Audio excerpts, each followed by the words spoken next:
शांताकारं भुजंगशयनं पद्मनाभं सुरेशं विश्वाधारं गगनसदृशं मेघवर्णं शुभांगं लक्ष्मीकान्तं कमलनयनं योगिभिध्यानगम्यं वंदे विष्णु भवभयहरं सर्वलोकैकनाथं। मंगलम भगवान विष्णु मंगलम गरुड़ध्वज मंगलम पुंडरीकाक्ष मंगलाय तनोहरि। ओम नमो भगवते वासुदेवाय। आज का दिन आप सभी के लिए मंगलमय हो। आज मैं आपके लिए वरुथनी एकादशी व्रत की कथा लेकर आया हूं। सौभाग्य का आधार संयम है। हर प्रकार संयम रखने से मनुष्य के सुख और सौभाग्य में वृद्धि होती है। यदि प्राणी में संयम नहीं है तो उसके द्वारा किए गए तप, त्याग व भक्ति, पूजा आदि सब व्यर्थ हो जाते हैं। इस बार वैशाख महीने के कृष्ण पक्ष में पड़ने वाली वरुथनी एकादशी 16 अप्रैल को है। इस दिन सभी भक्त गणों को व्रत रखना चाहिए, पर प्रश्न उठता है कैसा व्रत?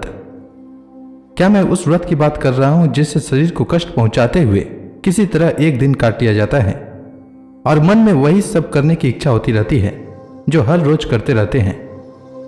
दिखावटी व्रत का क्या फायदा जब मन ही ईश्वर में ना लगे, जब मन में दूसरों के प्रति जाति, धर्म, लिंग के आधार पर वैर भाव हो, जब मन में कुविचार चल रही हो, तो ऐसी अवस्था में शरीर को कष्ट देकर दिखावटी व्रत करने से कोई लाभ नहीं होता।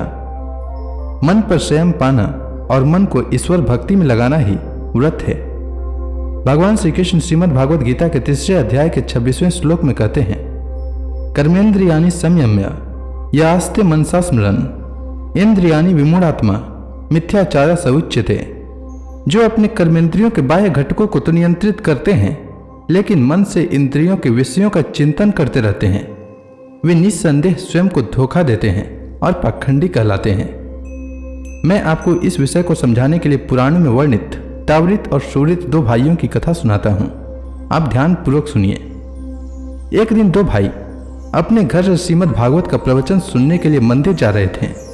बीच रास्ता में मूसलाधार वर्षा होने लगी, अतः वे आश्रय लेने के लिए समीप के भवन में चले गए, जहां उन्होंने पाया कि वे गलती से वैश्यालय में आ गए हैं, जहां पर कुछ नारियां अपने ग्राहकों का मनोरंजन करने के लिए नृत्य कर रही थीं। बड़ा भाई तावृत वहां से बाहर निकलकर वर्षा में भीगता हुआ मंदिर की ओर जाने लगा। छोटा भाई सूरित ने वर्षा में भीगने से बचने के लिए कुछ समय और बैठने में कोई बुराई नहीं समझी। तावृत मंदिर पहुंचा और वहां बैठकर प्रवचन सुनने लगा, किंतु वह मन से पश्चाताप करने लगा। वह सोचने लगा, यह कैसा नीरस करने वाला प्रवचन है। मैंने बड़ी भूल की, मुझे वैश्यालय में रुकना चाहिए था। मेरा भाई अवश्य ही वहां की रंगरलियों में आनंदित हो रहा होगा। दूसरी ओर सूरित यह सोचने लगा, मैं इस पाप के स्थान पर क्यों रुक गया? मेरा भाई पुण्यात्मा है और वह अवश्य भागवत के ज्ञान से अपने मन और बुद्धि को निमज्जित कर रहा होगा। मुझे भी साहस जुटाकर वर्षा से भयभीत हुए बिना मंदिर पहुंचना चाहिए था।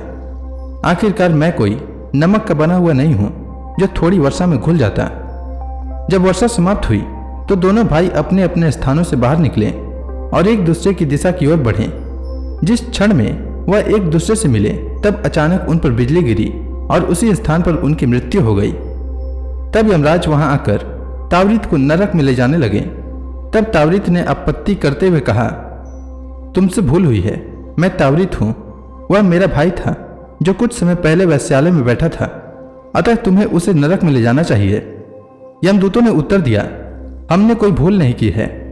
तुम्हारा भाई वहां वर्षा से बचने के लिए बैठा था, किंतु उसका मन भागवत के प्रवचन में तल्लीन था। दूसरी ओर प्रवचन सुनते समय तुम्हारे मन में वैश्यालय में ठहरने की लालसा उत्पन्न हो रही थी, इसलिए तुम नरक के भागे हो। कई लोग तावृत की तरह तन से व्रत रखते हैं। इस कथा को कहने का उद्देश्य यही है कि व्रत रखना है तो मन से व्रत रखें, तन से रखने से कोई लाभ नहीं होता है। आइए सुनते हैं वरुथनी एकादशी व्रत की कथा। सब धर्मों के ज्ञाता, वेद और शास्त्रों के अर्थ ज्ञान में पारंगत, सबके हृदय में रमण करने वाले श्री विष्णु के तत्व को जानने वाले तथा भगवत परायण प्रहलाद जी जब सुखपूर्वक बैठे हुए थे, उस समय उनके समीप स्वधर्म का पालन करने वाले महर्षि कुछ पूछने के लिए आए। महर्षियों ने कहा, प्रहलाद जी, आप कोई ऐसा साधन बताइए जिससे ज्ञान, ध्यान और इंद्रिय निग्रह के बिना ही अनायास भगवान विष्णु का परम पद प्राप्त हो जाता है। उनके ऐसा कहने पर संपूर्ण लोगों के हित के लिए उद्धत रहने वाले विष्णु भक्त महाभाग प्रहलाद जी ने संक्षेप में इस प्रकार कहा, महर्षियों, जो 18 पुराणों का सार से भी सारतर तत्व है, जिसे कार्तिकेय जी के पूछने पर भगवान शिव ने उन्हें बताया था, उसका वर्णन करता हूं, सुनिए। महादेव जी ने कार्तिकेय जी से कहा, जो कली में एकादशी की रात में जागरण करते समय वैष्णव शास्त्र का पाठ करता है, उसके कोटि जन्मों के किए हुए 4 प्रकार के पाप नष्ट हो जाते हैं। जो एकादशी के दिन वैष्णव शास्त्र का उपदेश करता है, उसे मेरा भक्त जानना चाहिए।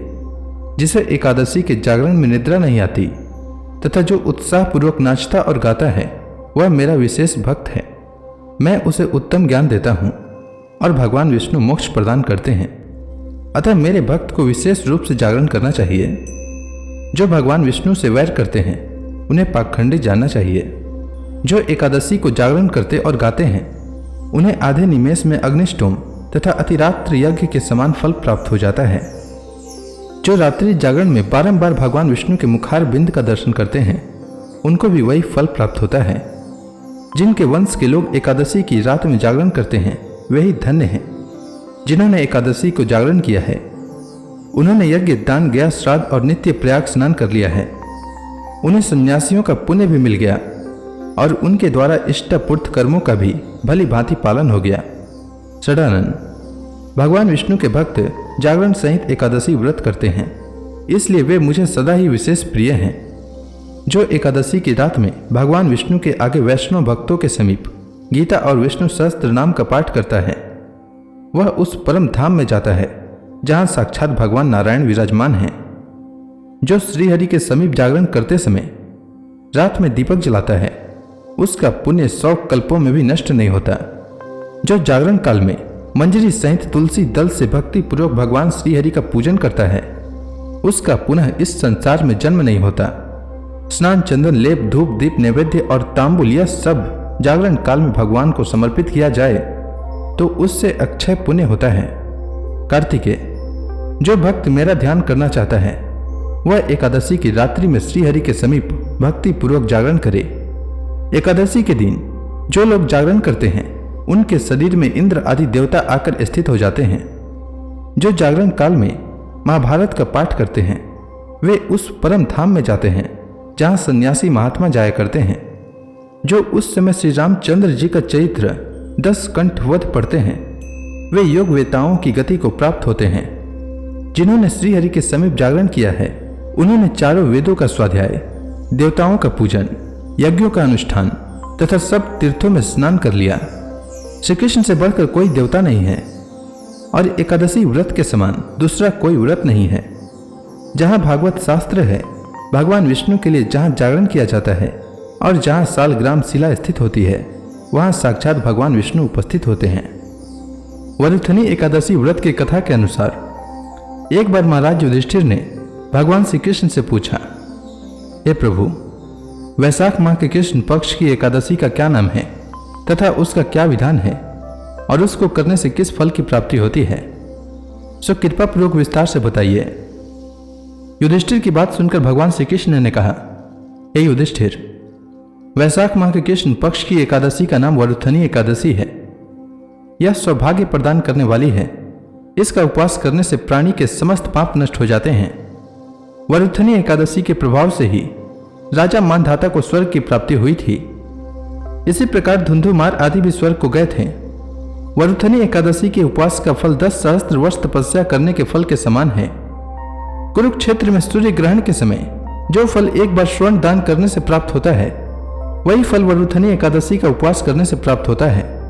इस व्रत से प्राणी इस लोक और परलोक दोनों में सुख पाते हैं, वह अंत में स्वर्ग के भागी होते हैं। हे राजन, इस एकादशी का उपवास करने से मनुष्य को इस लोक में सुख और परलोक में मुक्ति प्राप्त होती है। शास्त्रों में कहा गया है, घोड़े के दान से हाथी का दान श्रेष्ठ है और हाथी के दान से भूमि का दान श्रेष्ठ है। इनसे भी श्रेष्ठ तिलों का दान है। तिल के दान से श्रेष्ठ है स्वर्ण का दान और स्वर्ण का दान से श्रेष्ठ है अन्न दान। संसार में अन्न दान से श्रेष्ठ कोई भी दान नहीं है। अन्न दान से पितृ, देवता और मनुष्य आदि सब तृप्त हो जाते हैं। कन्यादान को शास्त्रों में अन्न दान के समान माना गया है। वरुथनी एकादशी के व्रत से अन्न दान तथा कन्यादान दोनों श्रेष्ठ दानों का फल प्राप्त हो जाता है। जो मनुष्य लालचवश कन्या का धन ले लेते हैं, या आलस्य तथा काम चोरी के कारण कन्या के धन का भक्षण करते हैं, वे प्रलय के अंत तक नरक भोगते रहते हैं, या उनको अगले जन्म में बिलाव योनि में जाना पड़ता है। जो प्राणी प्रेम से तथा यज्ञ सहित कन्यादान करते हैं, उनके पुण्य को चित्रगुप्त भी लिखने में असमर्थ हो जाते हैं। जो प्राणी इस वरुथनी एकादशी का उपवास करते हैं, उन्हें कन्यादान का फल प्राप्त होता है। वरुथनी एकादशी का व्रत करने वाले को दशमी के दिन से ही कुछ वस्तुओं का त्याग कर देना चाहिए, जैसे कांसे के बर्तन में भोजन करना, मांस, मसूर की दाल, चना, शाक, मधु, दूसरे का अन्न और दूसरी बार भोजन करना। व्रती को पूर्ण ब्रह्मचर्य से रहना चाहिए। रात को सोना नहीं चाहिए, अपितु सारा समय शास्त्र चिंतन और भजन कीर्तन आदि में लगाना चाहिए। दूसरों की निंदा तथा नीच पापी लोगों की संगत भी नहीं करनी चाहिए। क्रोध करना तथा झूठ बोलना भी वर्जित है। हे राजन, इस वरुथनी एकादशी की कथा यह है कि प्राचीन काल में नर्मदा नदी के तट पर मानधाता नामक राजा राज्य करता था। वह अत्यंत दानशील तथा तपस्वी था। एक दिन जब वह जंगल में तपस्या कर रहा था, तभी न जाने कहां से एक जंगली भालू आया और राजा का पैर चबाने लगा। राजा पूर्ववत अपनी तपस्या में लीन रहा। कुछ देर बाद पैर चबाते चबाते भालू राजा को घसीटकर पास के जंगल में ले गया। राजा बहुत घबराया, मगर तपस्या धर्म अनुकूल उसने क्रोध और हिंसा न करके भगवान विष्णु से प्रार्थना की। करुणा भाव से भगवान विष्णु को पुकारा। उसकी पुकार सुनकर भगवान श्री हरि विष्णु प्रकट हुए और उन्होंने चक्र से भालू को मार डाला। राजा का पैर भालू पहले ही खा चुका था। इससे राजा बहुत ही शोकाकुल हुआ। उसे दुखी देखकर भगवान विष्णु बोले, हे वत्स, शोक मत करो, तुम मथुरा जाओ और वरुथनी एकादशी का व्रत रखकर मेरी वराह अवतार मूर्ति की पूजा करो। उसके प्रभाव से पुनः सुदृढ़ अंगों वाले हो जाओगे। इस भालू ने तुम्हें जो काटा है, यह तुम्हारे पूर्व जन्म का अपराध था। भगवान की आज्ञा मानकर राजा मानधाता ने मथुरा जाकर सदापूर्वक वरुथनी एकादशी का व्रत किया। इसके प्रभाव से राजा शीघ्र ही पुनः सुंदर और संपूर्ण अंगों वाला हो गया। इसी एकादशी के प्रभाव से राजा मानधाता स्वर्ग को गया था। जो भी व्यक्ति भय से पीड़ित है, उसे वरुथनी एकादशी का व्रत रखकर भगवान विष्णु का स्मरण करना चाहिए। इस व्रत को करने से समस्त पापों का नाश होकर मोक्ष मिलता है। हे युधिष्ठिर, जो मनुष्य इस एकादशी का व्रत विधान पूर्वक करते हैं, उन्हें स्वर्ग लोक की प्राप्ति होती है। अतः मनुष्य को निकृष्ट कर्मों से डरना चाहिए। इस व्रत के महात्म्य को पढ़ने या सुनने से 1 सहस्त्र गोदान का पुण्य प्राप्त होता है। इसका फल गंगा स्नान करने के फल से भी अधिक है। तो इसी के साथ वरुथनी एकादशी व्रत की कथा समाप्त होती है। तो प्रेम से बोलिए भगवान विष्णु की जय, श्री कृष्ण भगवान की जय, समस्त देवी देवताओं की जय। अब हाथ जोड़कर भगवान श्री हरि का ध्यान करें, आरती होने वाली है।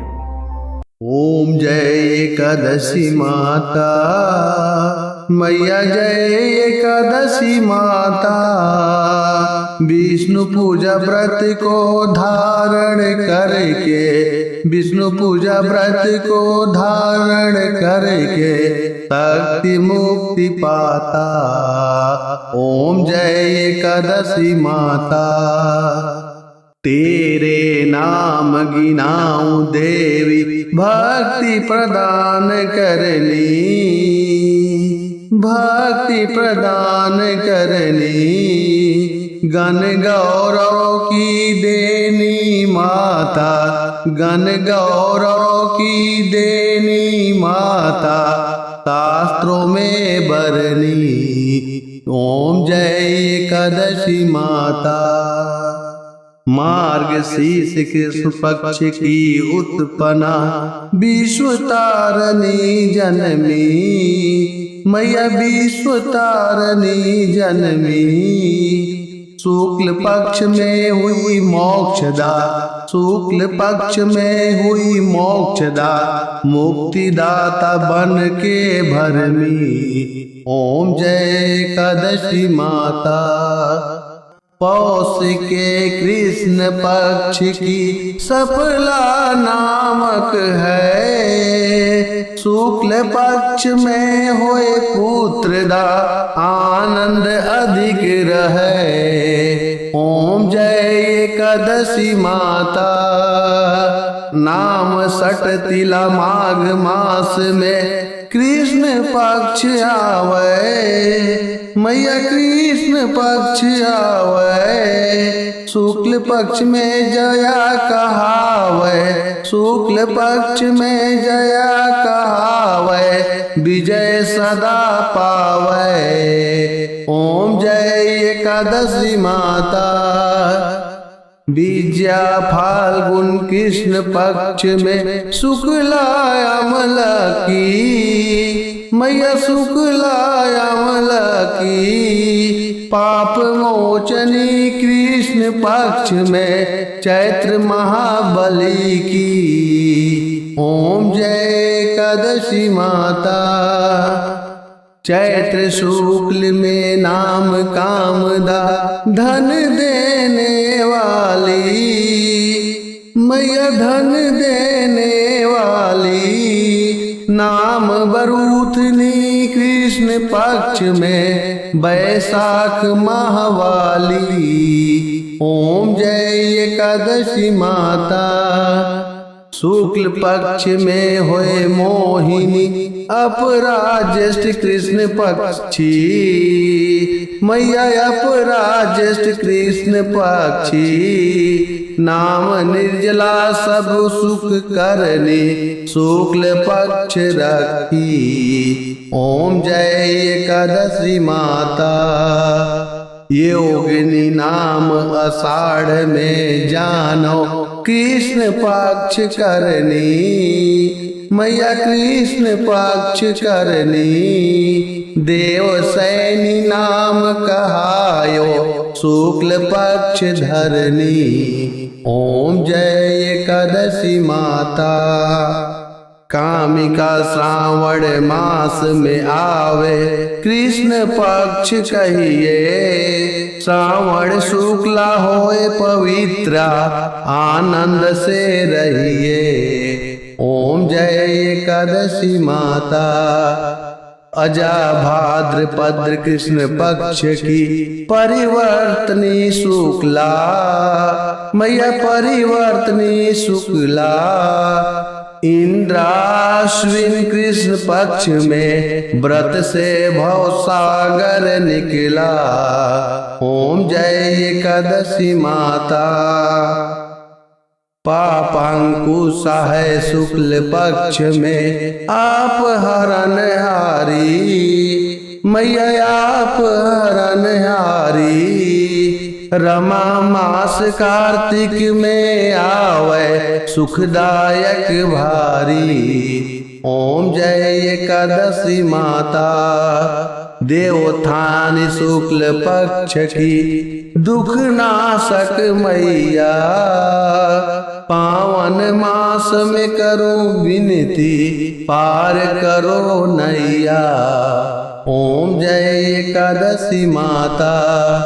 परमा कृष्ण पक्ष में होती जन मंगल करनी, मैया जन मंगल करनी। शुक्ल मास में होए पद्धिनी दुख दरिद्र हरनी। ओम जय एकादशी माता। जो कोई आरती एकादशी की भक्ति सहित गावे, मैया भक्ति सहित गावे। जन गुरुदिता स्वर्गवासा निश्चय वह पावे। ओम जय एकादशी माता। तो प्रेम से बोलिए विष्णु भगवान की जय, माता लक्ष्मी की जय।